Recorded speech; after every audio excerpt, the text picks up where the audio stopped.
جو ای کوڈ کے ذریعے بیانات قلم بند ہونے تھے وہ اب کب ہوں گے؟ دیکھیے آج 10 عینی شاہدین جو پولیس اہلکار ہیں، پولیس افسران ہیں، ان کے بیانات کے اوپر جرح ہوئی ہے۔ شمس الحق درانی، ڈی ایس پی راجہ زاہد نعیم، غلام عباس، تنزیل الرحمان، باقی جو سرکاری گواہ تھے ان سب کے اوپر وہ دعویٰ کرتے تھے کہ وہ عینی شاہد ہیں، وہ موقع کے اوپر موجود تھے، لیکن اپنی جرح کے اندر تمام 10 کے 10 سرکاری گواہوں نے اس بات کو تسلیم کیا ہے کہ کسی نے بھی یہ نہیں دیکھا کہ کنٹینر کے اوپر جو افراد موجود تھے عمران خان سمیت کس کو کہاں پر کس وقت گولی لگی، یہ سب نے تسلیم کیا۔ سب نے یہ بات تسلیم کی ہے کہ وقوع سے پہلے تک بار بار چیکنگ کی جاتی رہی اور اس کے باوجود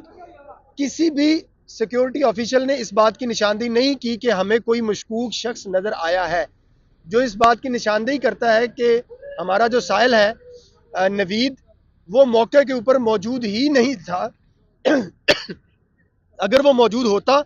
تو پروسیکیوشن کے کیس کے مطابق اس کے پاس اسلحہ تھا تو اسے کوئی نہ کوئی پکڑتا، کسی نہ کسی جگہ کے اوپر وہ پکڑا جاتا، کسی انٹری پوائنٹ کے اوپر وہ پکڑا جاتا۔ لیکن تمام گواہ یہ کہہ رہے ہیں کہ ہم مسلسل چیکنگ کرتی رہے، ہمیں کسی قسم کی کوئی مشکوک بندہ جو ہے وہ نظر نہیں آیا، کسی کی بھی باڈی سرچ کے دوران ہمیں کسی قسم کا کوئی اسلحہ نہیں ملا۔ یہ تمام گواہوں نے آج جو ہے وہ تسلیم کیا۔ آئندہ سماعت کے لیے عدالت نے 16 جنوری کے لیے 10 مزید گواہان جو ریکوری کے ہیں وہ طلب کیے ہیں،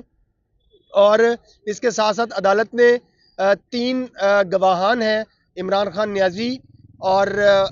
عمر سرفراز چیمہ جو سابقہ گورنر ہیں، اور یاسمین راشد صاحبہ، ان کے حوالے سے عدالت نے کہا ہے کہ وہ آج حکم پاس کریں گے کہ ان کی اوپر جو جرح ہے وہ جیل کے اندر ہوگی۔ اچھا، تو جو غیر حاضر